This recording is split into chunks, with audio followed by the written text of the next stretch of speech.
I thought the car accident was the worst thing that could happen to us that day. I was wrong. While my wife lay unconscious in the hospital bed, her phone kept buzzing with messages that would destroy everything I thought I knew about our marriage. Let me be clear from the start. I'm not looking for sympathy here. I'm sharing this because I need to get it out. And maybe, just maybe, someone else going through hell might find some comfort knowing they're not alone in this nightmare. My name doesn't matter. What matters is that 24 hours ago, I was a happily married man planning our 8th anniversary celebration. Today, I'm sitting in a hospital cafeteria at 3 a.m., drinking the worst coffee known to mankind, wondering how I could have been so blind for so long. The accident happened on Route 47, just outside of town. Black ice. Our car spun out and slammed into a guardrail. I walked away with minor cuts and bruises. Sarah wasn't so lucky. Severe concussion, broken ribs, internal bleeding. The doctor said she was stable but would be unconscious for at least 12 hours. That's when her phone started going off, message after message. At first, I thought it was just concerned friends and family. I was about to turn it off to let her rest when I saw the preview of a text that made my blood run cold. "Baby, last night was incredible. When can we meet again? Jake." I stared at that screen for what felt like an eternity. My hands were shaking. My wife of 8 years, lying there fighting for her life, and some guy named Jake was texting her about what exactly? That's when I made the decision that would change everything. I unlocked her phone. What I found in the next 30 minutes didn't just break my heart. It shattered my entire reality. Before I dive into the nightmare that my life became, I need you to understand who we were, or at least who I thought we were. Because context matters, and without it, none of this will make sense. My name is David, I'm 32, and until yesterday morning, I genuinely believed I was living the American dream. Sarah and I met during our junior year at State University. She was studying marketing, I was in engineering. Classic story. We met at a party, talked until sunrise, and I knew she was the one before our first official date even ended. We were those annoying college couples that everyone secretly hated. You know the type, finishing each other's sentences, planning our future together, completely wrapped up in our own little bubble. Sarah was everything I wasn't. Outgoing where I was reserved, spontaneous where I was methodical, the life of every party while I preferred quiet nights in. After graduation, we moved to Denver together. I landed a job with a tech company. She got into digital marketing for a local agency. We rented a tiny apartment that we could barely afford, ate ramen noodles for dinner more nights than I care to admit, and we were absolutely happy. Those were some of the best years of my life, honestly. We got married 3 years later. Nothing fancy, just our families and closest friends at a small venue outside the city. Sarah looked absolutely stunning in her grandmother's wedding dress. I still remember her vows. "David, you're my anchor in every storm, my safe harbor in this crazy world. I promise to love you, honor you, and choose you every single day for the rest of our lives." Yeah, those words hit differently now. The first few years of marriage were everything I'd hoped for. We bought a house in a quiet neighborhood. Nothing extravagant, but it was ours. 3 bedrooms, white picket fence, the whole suburban dream. Sarah got promoted twice at her agency. I was doing well in my career, and we were talking seriously about starting a family. We were supposed to be celebrating our 8th anniversary next week. I had reservations at the restaurant where we had our first date, tickets to see her favorite band, the works. I'd even been looking at jewelry stores, thinking maybe it was time to upgrade her wedding ring to something bigger, something that reflected how successful we'd become together. But looking back now, I can see the cracks that I was too blind or too trusting to notice. It started about 6 months ago. Sarah began working late more frequently. Big client, she'd say, or important campaign launch. I never questioned it because her career was taking off, and I was proud of her success. She started going out more with her college friends, people I'd never met, which seemed odd, since I thought I knew all her friends from school. "You wouldn't enjoy it, babe," she'd say when I offered to join. "Just a bunch of marketing nerds talking shop." I trusted her judgment. I trusted her completely. Her phone became permanently attached to her hand. She'd take it to the bathroom, sleep with it under her pillow, get visibly anxious if it wasn't within arm's reach. When I joked about it, she laughed it off. "A work emergency might come up," she'd say. "You know how clients can be." The intimacy between us started declining too. We went from being physically close almost every night to maybe once a week, if I was lucky. She always had an excuse. Tired from work, stressed about a project, not feeling well. I figured it was just a rough patch. Every marriage has them, right? She started dressing differently. New clothes, more revealing outfits, expensive lingerie that I never got to see her wear. "Confidence boost for work presentations," she explained when I complimented a particularly stunning dress. "When you look good, you feel good, and when you feel good, you perform better." The most painful part, looking back, was how she'd still tell me she loved me every day. She'd kiss me goodbye in the morning, text me sweet messages during the day, curl up next to me at night and whisper about our future together. The house we'd buy someday, the kids we'd have, the trips we'd take when we retired. I believed every word because I wanted to believe it. Because I loved her more than I'd ever loved anything in my life. Because the alternative, that the woman I'd built my entire adult life around was living a lie, was simply unthinkable. The morning of the accident, we'd had a small argument about the weather. I wanted to wait until the roads were clearer before driving to her sister's house for lunch. Sarah insisted we'd be fine, that I was being overly cautious as usual. "We'll take it slow," she promised. "I trust you're driving completely." Trust. That word keeps coming back to haunt me. As we were getting ready to leave, her phone buzzed with a text. She glanced at it and quickly put it face down, but not before I caught a glimpse of a name I didn't recognize. When I asked who it was, she said it was just a work colleague confirming Monday's meeting. I should have pressed. I should have asked more questions. I should have trusted my instincts instead of trusting her. But I didn't, because I was a good husband who respected his wife's privacy and believed in the sanctity of our marriage. That trust, that blind faith in the woman I'd pledged my life to, was about to destroy everything I thought I knew about love, loyalty, and the person I'd chosen to spend forever with. To really understand how devastating this betrayal was, you need to know the kind of relationship Sarah and I had built together. Or at least, the relationship I thought we had built. We weren't one of those couples who rushed into marriage after a whirlwind romance. We dated for 4 years before I proposed, lived together for 2 of those years. I wanted to be absolutely certain we were compatible in every way that mattered. Sarah used to joke that I approached our relationship like an engineering project, methodical, thorough, building a foundation that could withstand anything. "That's what I love about you, David," she'd say, running her fingers through my hair as we lay in bed on Sunday mornings. "You make me feel safe, like nothing bad could ever happen as long as we're together." The irony of those words is killing me now. During our college years, Sarah was always the social butterfly. She had friends in every circle. The theater kids, the athletes, the party crowd, the academic overachievers. I was more selective with my friendships, preferring a small group of close friends to a large network of acquaintances. Sarah used to tease me about being an introvert, but she said it balanced her out, kept her grounded. "You're my home base," she'd tell me. "No matter how crazy the world gets, I know I can always come back to you." After we got married, things settled into a comfortable routine. Sarah would go out with her girlfriends maybe once or twice a month, usually Rebecca, her college roommate, or Lisa from her sorority. I'd have my poker nights with the guys or catch up on work projects. We both valued having our own interests and friendships outside the marriage. But something started shifting around last Christmas. Sarah began mentioning new names, colleagues from work, people she'd met at industry events, friends of friends. At first I was happy she was expanding her social circle. Her career was really taking off, and networking was important in marketing. "I met this amazing group of people at the conference in Chicago," she told me after a 3-day business trip in January. "They're all so creative and driven. It's inspiring to be around that kind of energy." She started getting invitations to more events, gallery openings, rooftop parties, exclusive industry mixers, things that, according to her, would be super boring for me. "It's all shop talk and pretentious art discussions," she'd say. "You'd hate it, babe. Why don't you have the guys over for poker instead?" I trusted her judgment. I've never been much for the art scene or schmoozing with marketing executives. I figured she was just being considerate of my preferences. But then the late nights started becoming more frequent. 2 or 3 times a week, she'd text me around 6 p.m. "Client dinner running late. Don't wait up. Love you." I'd eat dinner alone, watch Netflix, and fall asleep before she got home. In the morning, she'd be full of apologies and stories about difficult clients and last-minute campaign changes. The weekend trips started in March. Team building retreat, she called the first one. Then it was a creative workshop in Austin, followed by a strategy summit in Portland.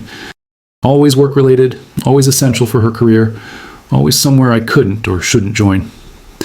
"I know it's a lot of travel," she said, after booking her 4th trip in 2 months. "But this is my chance to really make a name for myself in the industry. Once I make senior partner, things will calm down, I promise." I supported her ambitions because I loved her and wanted her to succeed. When she got home from these trips, she'd be energized and affectionate, full of stories about the people she'd met and the ideas she'd learned. She'd bring me little gifts, a craft beer from a local brewery, a quirky t-shirt, a book she thought I'd enjoy. "I missed you so much," she'd whisper, curling up against me in bed. "These trips are great for my career, but they make me realize how much I need you, how much I need us." The physical changes were subtle at first.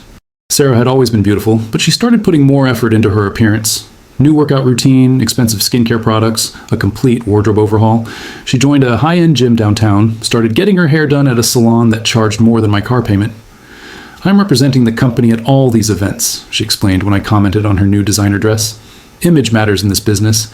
If I look successful, clients will trust me with their campaigns. It made sense. Everything always made sense when Sarah explained it. But then came the phone calls, hushed conversations that would end abruptly when I walked into the room. "Sorry, babe, just work stuff," she'd say. But she'd look flustered, almost guilty. Her phone habits changed too. She'd always been casual about leaving it around the house, asking me to check her messages if she was in the shower or cooking. Suddenly, it was password protected and never left her side. When I mentioned it, she laughed it off. I had to upgrade security for work. We're handling some confidential campaigns now. You know how paranoid corporate clients can be about leaks. The most heartbreaking part was how she'd still make an effort to connect with me. She'd plan surprise date nights, leave sweet notes in my lunch, talk excitedly about our future together. Just last month, she brought home brochures for vacation destinations. "Where should we go for our anniversary?" she asked, spreading the glossy pamphlets across our kitchen table. I was thinking somewhere tropical. We both need a break from work. But tutto começò a mudar quando I started noticing the little inconsistencies. Stories that didn't quite add up. Names she'd mentioned once and then never again. The way she'd get defensive when I asked simple questions about her day. The night before the accident, she came home from another client dinner at nearly midnight. Her lipstick was gone, her hair was messed up, and she smelled like cologne. Not her usual perfume, but a distinctly masculine scent. "Rough night?" I asked, trying to keep my tone light. "You have no idea," she said, avoiding eye contact. "This client is so demanding. I think I'm coming down with something too. I'm going to shower and go straight to bed." She was in the bathroom for almost an hour. When she finally came to bed, she curled up on the very edge of the mattress, as far from me as possible. I lay awake for hours that night, staring at the ceiling, trying to shake the feeling that something was terribly wrong. But I pushed those thoughts away because I loved my wife, and love means trust, right? I had no idea that in less than 12 hours, the trust would be shattered beyond repair. The morning of the accident started like any other Saturday, except for the tension that had been building between us for weeks. I woke up to find Sarah already in the shower, which was unusual since she typically loved sleeping in on weekends. When she came out, she was already dressed in an outfit I'd never seen before, a form-fitting sweater that hugged her curves and jeans that looked expensive. "We're just going to your sister's house for lunch," I said, trying to keep my tone casual. "You look like you're going to a photo shoot." She laughed, but it sounded forced. Can't a woman want to look nice for her family? Besides, Emma always looks so put together. I don't want to show up looking like a slob. That should have been my first red flag of the day. Sarah had never cared about impressing my sister before. If anything, she usually complained that Emma was too judgmental about appearances. As we were getting ready to leave, I checked the weather on my phone. "Babe, they're calling for freezing rain. Maybe we should wait a few hours, let the roads clear up." "David, we'll be fine," she said, but there was an edge to her voice. "You're always so paranoid about driving. We have all-wheel drive, and it's only a 20-minute drive." "I'm not paranoid, I'm cautious. There's a difference." "Whatever you want to call it," she muttered, grabbing her purse. "I already told Emma we'd be there by noon. I don't want to cancel last minute." That's when her phone buzzed. She glanced at it quickly and immediately flipped it face down, but not before I caught a glimpse of a name I didn't recognize. Jake. The message preview showed just enough to make my stomach clench. "Can't wait to see you again." "Who's Jake?" I asked, trying to sound casual. Sarah's face went pale for just a split second before she recovered. "Oh, just a colleague from the Morrison account. He's confirming our Monday meeting." "On a Saturday morning?" "You know how it is in marketing," she said, avoiding eye contact. "Clients don't respect boundaries, always something urgent." I wanted to press further, but Sarah was already heading for the garage. "Come on, if we're going to do this, let's get it over with." The drive started in uncomfortable silence. Sarah stared out the passenger window, her phone clutched in her hand like a lifeline. Every few minutes, it would buzz with a new message, and she'd quickly check it and type back a response. "Popular morning," I commented after the 5th or 6th message. "Just work stuff," she said without looking at me. "Crisis with the Henderson campaign. You know how it is." But I could see her reflection in the window, and she was smiling as she typed. Not the stressed expression of someone dealing with a work crisis, but the soft, secretive smile I used to think was reserved only for me. The roads were worse than I'd expected.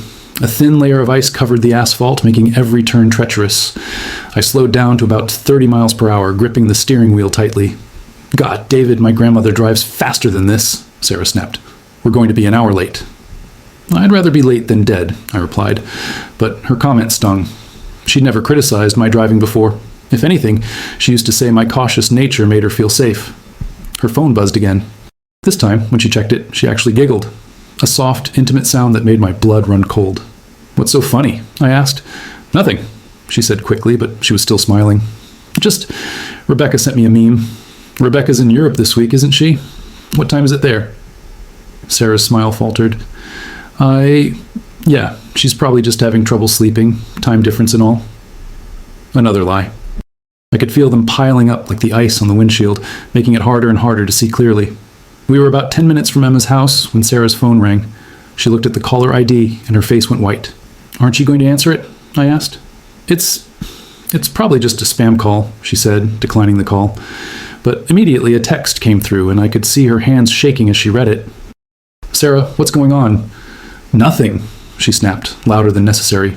"God, David, why are you being so paranoid today? Can't I get a phone call without you interrogating me?" That's when I knew. I didn't know the details. I didn't know the extent of it, but I knew something was very, very wrong. The woman sitting next to me wasn't acting like the wife I'd known for 8 years. She was acting like someone with something to hide. "Pull over," she said suddenly. "What?" "Pull over. I need to make a call." "Sarah, we're almost there. Can it wait?" "No, it can't wait." Her voice was sharp, almost panicked. "It's important. Just, please, pull over for 5 minutes." I found a gas station and pulled into the parking lot. Sarah immediately got out of the car, phone pressed to her ear, walking far enough away that I couldn't hear her conversation. But I could see her body language, animated, almost frantic gestures, the way she kept running her hand through her hair, a nervous habit she'd had since college. She was on the phone for almost 10 minutes. When she finally came back to the car, her cheeks were flushed and she looked agitated. "Everything okay?" I asked. "Fine," she said curtly. "Let's just go." The rest of the drive was silent except for the occasional buzz of her phone. Each notification seemed to make her more tense, more distant. I found myself stealing glances at her, trying to reconcile this anxious, secretive woman with the wife who had kissed me goodbye every morning for the past 8 years. We were less than a mile from Emma's house when it happened. A pickup truck coming from the opposite direction hit a patch of ice and started sliding into our lane. I had maybe 2 seconds to react. "Hold on," I shouted, yanking the steering wheel hard to the right.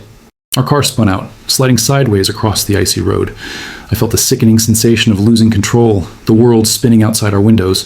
We hit the guardrail with a tremendous crash, the impact throwing us both forward against our seatbelts. Then everything went quiet, except for the hiss of steam from our crumpled hood. "Sarah?" I called out, my ears ringing. "Sarah, are you okay?" She was slumped forward, unconscious, blood trickling from a cut on her forehead. Her phone had flown from her hand and landed on the floor between our seats. The screen cracked, but still lit up. That's when I saw it. A message notification from Jake that made my heart stop. "Baby, I can't stop thinking about last night. When can I see you again? I need you." And below that, another message from someone named Marcus. "Hope your husband doesn't suspect anything. You were incredible yesterday." My hands were shaking as I reached for her phone. The screen was damaged, but I could still make out more message previews. Names I didn't recognize. Messages that made my stomach turn. "Sir? Sir? Are you all right?" A voice outside the car snapped me back to reality. A good Samaritan had stopped to help. Within minutes, there were sirens, paramedics, chaos. Sarah was loaded into an ambulance, still unconscious. I rode with her, her broken phone clutched in my trembling hands. Those message previews burned into my memory. At the hospital, while the doctors worked on Sarah, I sat in the waiting room staring at her cracked phone screen. The messages were still there, taunting me. Evidence of a life I knew nothing about, a version of my wife I'd never met. The woman I'd loved for 8 years, the woman I'd built my entire adult life around, was a complete stranger, and she had no idea that her secret life was about to be exposed in the most devastating way possible. The emergency room was a blur of controlled chaos. Doctors and nurses rushed Sarah into surgery while I was left standing in a sterile hallway, her cracked phone still clutched in my hands like evidence of a crime I didn't yet fully understand. "Mr. Thompson?" A nurse approached me with a clipboard. "We need you to fill out some paperwork for your wife. Insurance information, emergency contacts, medical history." I nodded numbly, but my eyes kept drifting back to Sarah's phone. The screen was spiderwebbed with cracks, but those message previews were still visible, glowing like accusations in the harsh, fluorescent light. "Sir, are you injured? You have some cuts on your face?" "I'm fine," I managed to say. "Just take care of my wife." The nurse led me to a small waiting area and handed me the forms. As I tried to focus on filling them out, Sarah's phone buzzed again. Another message from Jake, then one from Marcus, then someone named Alex. My hands were shaking so badly I could barely hold the pen. "David?" "Oh, Oh my God, David. I looked up to see Emma rushing toward me, her face pale with worry. Someone had called her about the accident. How is she? How's Sarah? Are you okay? She's in surgery, I said, my voice sounding hollow to my own ears. Head trauma, some internal bleeding. They think she'll be okay, but... Emma sat down beside me and wrapped her arms around me. But what? David, you look like you've seen a ghost. I almost laughed at that. A ghost would have been easier to deal with than what I was facing. Emma, I need to ask you something, and I need you to be completely honest with me. She pulled back to look at me, concern etched across her features. Of course. What is it? Has Sarah seemed different to you lately? Has she said anything about being unhappy about our marriage? Emma's expression shifted slightly. David, why are you asking me this? You just went through a traumatic accident. Maybe this isn't the time. Please, I interrupted. I need to know. She was quiet for a long moment, studying my face. She seemed stressed lately, busy with work, but unhappy. No, I don't think so. She talks about you all the time, about your anniversary plans, about wanting to start a family soon. Another buzz from Sarah's phone. This time, the message was longer, and I could read more of it through the cracked screen. Can't wait for next weekend. Tell your husband you have another work conference. I've booked us the penthouse suite at the Marriott. We can finally spend a whole night together without rushing. The phone slipped from my hands and clattered to the floor. David, what's wrong? I couldn't speak. I couldn't breathe. Emma picked up the phone, and I watched her face change as she read the message. Oh my God, she whispered. Oh, David, I'm so sorry. There are more, I said quietly. So many more. Emma looked at me with a mixture of horror and pity that made me want to disappear. What are you going to do? I don't know. The words came out as barely a whisper. I don't know anything anymore. The next few hours passed in a haze. Emma stayed with me while we waited for news about Sarah's surgery. I couldn't bring myself to look at the phone again, but I couldn't stop thinking about those messages. How long had this been going on? How many men were there? How could I have been so blind? Mr. Thompson? A doctor in scrubs approached us. Your wife is out of surgery. The procedure went well. She has a severe concussion and some internal injuries, but she's stable. She should make a full recovery. When can I see her? She's still unconscious from the anesthesia. It'll be several hours before she wakes up. You might want to go home, get some rest, clean up those cuts. Oh, but I couldn't leave. I needed to be here when she woke up. I needed to look into her eyes and see if I could find any trace of the woman I thought I'd married. Emma eventually went home to check on her kids, promising to come back later. I was alone in the waiting room with Sarah's phone and the weight of my crumbling marriage. Around midnight, I finally worked up the courage to really look through her messages. What I found was worse than I could have imagined. Jake wasn't just some random hookup. Based on their conversation history, they'd been seeing each other for at least 4 months. The messages were intimate, detailed, full of inside jokes and pet names that made me physically sick. Marcus appeared to be more recent, but their exchanges were even more explicit. Photos I couldn't bear to look at for more than a second. Plans for secret meetings. Discussions about how to avoid getting caught. Alex seemed to be the longest-running affair. Messages going back almost a year. He knew details about our life together, our anniversary date, my work schedule, even the fact that we were trying to have a baby. She told me you two weren't really intimate anymore. One of his messages read, that you were more like roommates than husband and wife. I'm glad I can give her what she needs. That one hit me like a physical blow. Not only was she cheating, but she was lying about our relationship to justify it. We'd made love just 2 weeks ago. She'd initiated it, told me she loved me, held me afterward, and talked about our future children. How long had she been living this double life? How many times had she come home to me after being with one of them? How many times had she kissed me with lips that had been on another man? I ran to the bathroom and threw up until there was nothing left. When I came back to the waiting room, a nurse told me Sarah was awake and asking for me. I stood outside her room for 10 minutes, trying to compose myself. Through the small window, I could see her lying in the hospital bed, looking small and vulnerable, with bandages wrapped around her head. This was the woman I'd loved for 8 years, the woman I'd planned to grow old with, the woman who had been systematically destroying our marriage for months, maybe years. I finally pushed open the door and walked in. David? Her voice was weak, groggy from the medication. Oh, thank God. I was so scared. Are you okay? You have cuts on your face?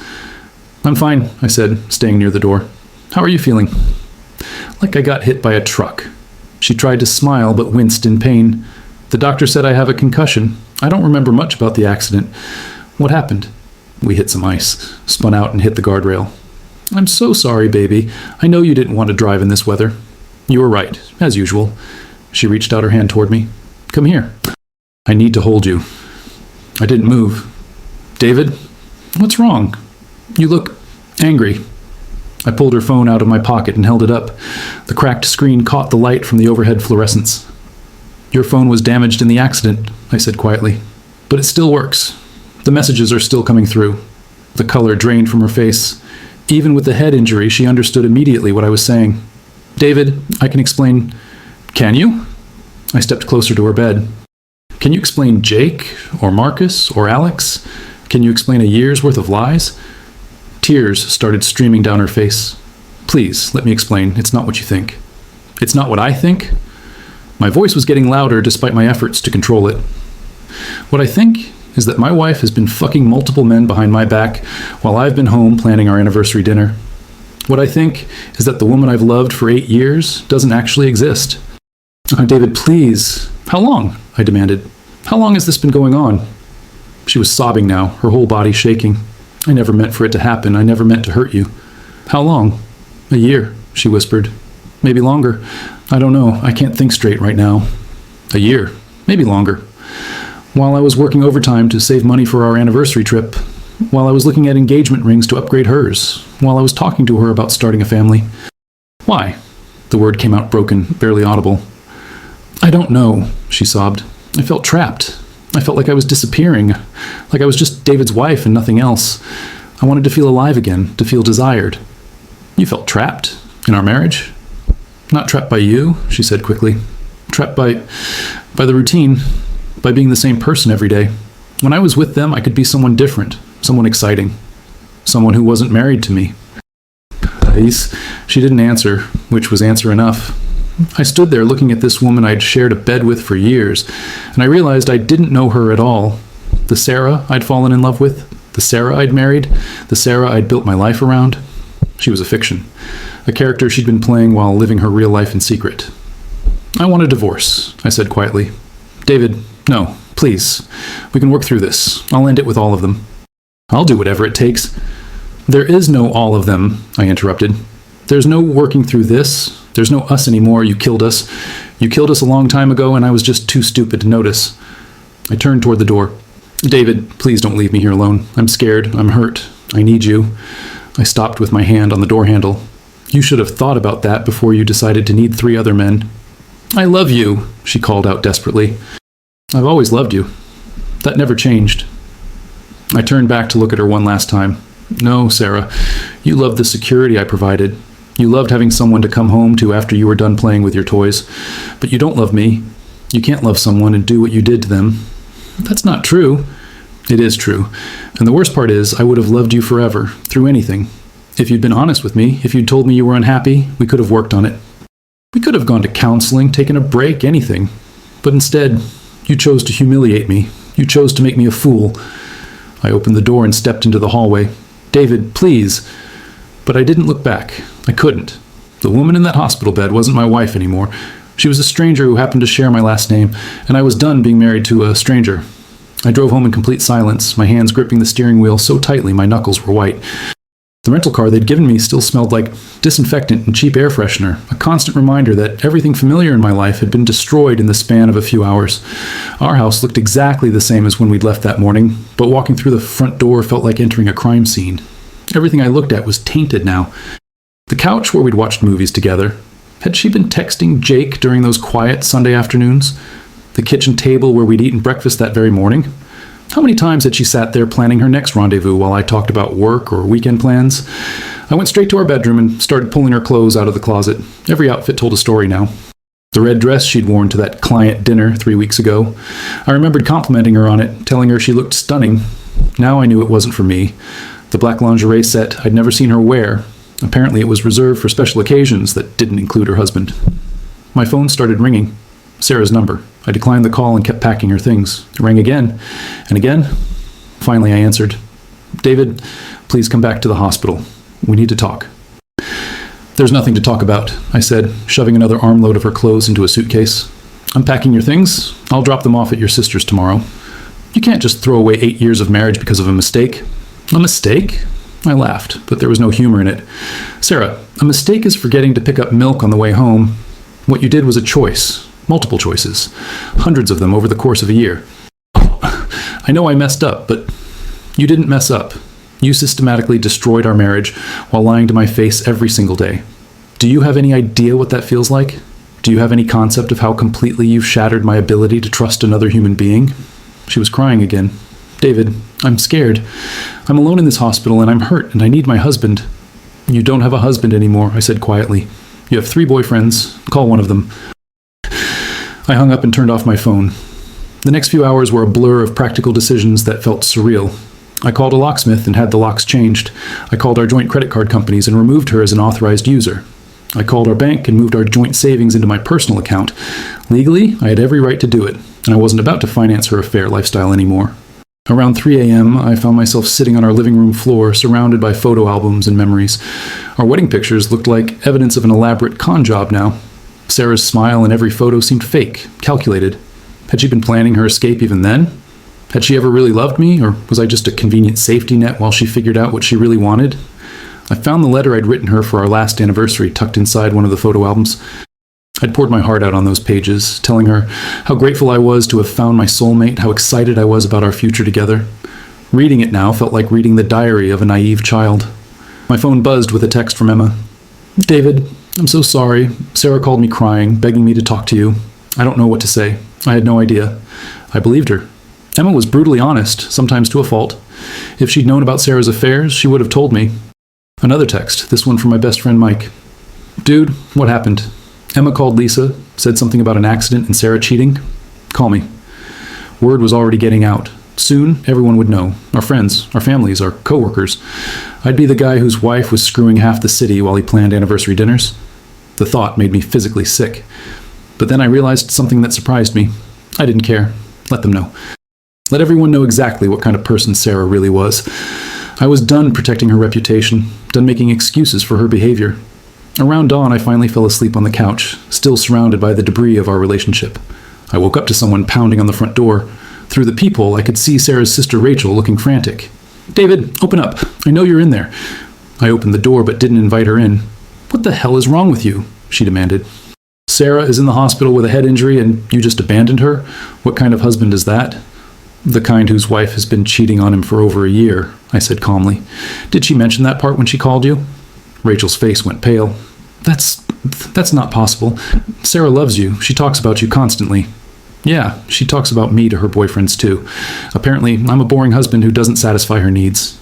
I pulled out Sarah's phone and showed Rachel some of the messages. I watched her face crumble as she read them. Oh my God, she whispered. I had no idea. David, I'm so sorry. So am I said. But being sorry doesn't fix this. Nothing fixes this. Well, what are you going to do? I'm going to divorce her. I'm going to rebuild my life without her in it.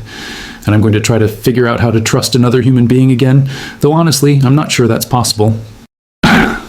Rachel was crying now. She's my sister, but what she did to you, it's unforgivable. Yes, it is. After Rachel left, I sat down at my computer and started researching divorce attorneys. The irony wasn't lost on me. While Sarah was lying in a hospital bed recovering from our accident, I was planning the legal destruction of our marriage, but she'd already destroyed it. I was just making it official. The woman I'd loved for 8 years was gone. Maybe she'd never existed at all. Either way, I was done mourning someone who was still alive, but had never really been mine. It was time to start over, even though I had no idea how to do that, or if I'd ever be able to trust anyone enough to try again. 6 months later, I'm sitting in my therapist's office, trying to articulate something I never thought I'd have to put into words. How do you grieve someone who's still alive? How do you mourn a relationship that you've discovered was built on lies from the very beginning? The hardest part, I tell Dr. Martinez, isn't even the betrayal itself. It's the realization that I was living in a completely different reality than my wife. For over a year, we were having 2 completely different marriages. She nods, scribbling notes in that way therapists do. Tell me more about that. I was living in a marriage where we were planning our future, talking about kids, saving money for our anniversary trip. She was living in a marriage that was apparently so suffocating and boring that she needed 3 other men to feel alive. I laugh bitterly. We were sleeping in the same bed every night, but we might as well have been on different planets. The divorce was finalized last month. Sarah fought it initially, begging for counseling, for a second chance, for anything that would keep us together. But how do you rebuild trust with someone who demonstrated such a complete capacity for deception? How do you believe someone who looked you in the eye every morning for a year while maintaining multiple secret relationships? I keep thinking about all the signs I missed, I continue. Or maybe I didn't miss them. Maybe I saw them and chose to ignore them because the alternative was too painful to consider. That's been the hardest lesson of all, recognizing my own role in this disaster, not in causing Sarah's infidelity, that was entirely her choice, but in enabling it through willful blindness. The late nights, the mysterious phone calls, the sudden interest in her appearance, the emotional distance. I saw it all, but I chose to believe her explanations because believing them was easier than confronting the truth. I was so committed to being the trusting husband that I forgot to be a vigilant partner, I tell Dr. Martinez. I thought trust meant never questioning, never doubting, never looking too closely at inconsistencies. But real trust isn't blind faith. Real trust is earned through consistent, transparent behavior over time. The financial aftermath was brutal but straightforward. Since we'd kept our assets mostly separate and I'd inherited my house before we married, Sarah walked away with very little. Her lawyer tried to argue for spousal support, but the evidence of her infidelity made that impossible. She's living with her sister now, working at a new marketing firm, trying to rebuild her life. I don't hate her anymore, which surprises me. Hate requires too much energy, and I need all my energy for rebuilding myself. What I feel now is something closer to pity. She threw away something real and valuable for what? A few hours of excitement with strangers? The thrill of feeling desired by men who didn't know her well enough to see her flaws? She told me once that being with them made her feel alive, I say. But what kind of life requires you to destroy everything meaningful to feel vital? What kind of aliveness comes from living a lie? The hardest part has been learning to trust my own judgment again. If I could be so completely wrong about the person I was closest to, how can I trust my assessment of anyone else? How do I know when someone is being genuine versus when they're just good at performing authenticity? My friends keep telling me I need to start dating again, that I can't let Sarah's betrayal poison my ability to love someone else. But the thought of being vulnerable with another person, of opening myself up to that level of potential devastation again, feels impossible right now. Maybe that's okay, Dr. Martinez suggests. Maybe you need to learn to be whole on your own before you can be part of a couple again. She's right. I spent 8 years defining myself as Sarah's husband, as half of a partnership that I thought was unbreakable. Now I need to figure out who David is when he's not trying to be the perfect husband to someone who was never trying to be a faithful wife. The strangest thing is that I'm actually happier now in some ways. There's a peace that comes with living in reality, even when that reality is painful. I'm not constantly trying to decode mixed signals or explain away inconsistencies. I'm not walking on eggshells, afraid to ask questions that might reveal truths I'm not ready to handle. I sleep better now. I eat better. I've started exercising again, reading again, reconnecting with friends I'd neglected during the years when I was so focused on being the ideal husband. I think I was so afraid of losing her that I lost myself, I tell Dr. Martinez. Ironically, losing her was the only way to find myself again. The lesson isn't that love is a lie or that marriage is a scam. The lesson is that real love requires two people committed to the same version of reality. It requires honesty, even when honesty is uncomfortable. It requires choosing your partner every day, not just when it's convenient or exciting. Sarah chose excitement over commitment, novelty over depth, the fantasy of multiple relationships over the reality of one meaningful partnership. I choose differently now. I choose truth, even when it hurts, especially when it hurts. Because the truth, however painful, is always better than a beautiful lie. It's been almost a year since the accident that changed everything, and I'm writing this final update from a place I never thought I'd be. Genuine peace. Not the fake peace of denial or the fragile peace of avoidance, but the deep, settled peace that comes from accepting reality and choosing to build something better from the wreckage. The divorce has been final for 6 months now. Sarah and I have had exactly 3 conversations since then, all of them brief and businesslike, handling the last details of our legal separation. She looks different now, thinner, older somehow, with a hardness around her eyes that wasn't there before. I don't know if that's guilt, regret, or just the natural consequence of living with the choices she made. I heard through mutual friends that she's dating someone new, a guy she met at her current job. Part of me wonders if she's told him about her history, about her capacity for deception. Part of me hopes she has, for his sake. But mostly I don't think about it at all. Her life is no longer my concern, and that realization was surprisingly liberating. The house feels different now. I've redecorated, rearranged furniture, replaced things that held too many memories. It's smaller than it was when 2 people lived here, but it's also more authentically mine. Every item in it was chosen by me, for me. There are no compromises, no decorative choices made to keep peace or accommodate someone else's taste. It's a small thing, but it represents something larger. The freedom to be completely myself without apology or explanation. I've started dating again, though very slowly and very carefully. And Dr. Martinez was right. I needed to learn to be whole on my own first. The woman I'm seeing now, Jennifer, knows my story. I told her everything on our third date, expecting her to run. Instead, she thanked me for my honesty and said she appreciated knowing what she was getting into. I'd rather know your scars up front than discover them later, she said. Scars mean you survived something. They're proof of strength, not weakness. I'm not ready to say I love Jennifer yet, and she's not pressuring me for declarations or commitments. We're taking it one day at a time, building trust through small, consistent actions, rather than grand gestures. She shows up when she says she will. She answers her phone when I call. She's introduced me to her friends and family. Simple things that Sarah made complicated through deception. The most unexpected development has been my relationship with Emma. My ex-sister-in-law has become one of my closest friends. She was devastated by Sarah's betrayal, feeling like she'd failed to protect me from her own sister. We've had long conversations about family loyalty versus moral obligation, about how well we really know the people closest to us. I keep thinking I should have seen it, she told me recently over coffee. I should have known something was wrong. We all should have, I replied. But Sarah was very good at being who people expected her to be. That's what made her so dangerous. Emma has been my bridge back to trusting people. If I can trust her, someone who had every reason to take her sister's side, then maybe I can trust others too. It's a slow process, but it's happening. I've also reconnected with old friends I'd lost touch with during my marriage. It's amazing how much of myself I'd given up without realizing it. Hobbies I'd abandoned because Sarah found them boring. Friends I distanced myself from because she didn't like them. Dreams I'd shelved because they didn't fit into our coupled life. I'm planning a solo trip to Europe next month, something I'd always wanted to do but never suggested because Sarah preferred beach vacations. I'm learning to play guitar again, something I'd given up in college. Small acts of reclaiming myself piece by piece. To anyone reading this who might be going through something similar, I want you to know it gets better, but not in the way you think it will.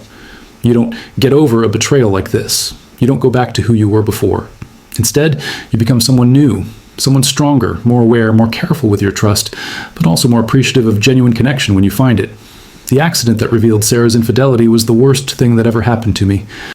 It was also, in a strange way, the best thing. It saved me from wasting more years of my life on someone who didn't value what we had. It forced me to confront uncomfortable truths about myself and my relationships. It taught me the difference between being alone and being lonely. I'm alone now, but I'm not lonely. I have friends who value honesty. I have a therapist who helps me navigate the complicated work of healing.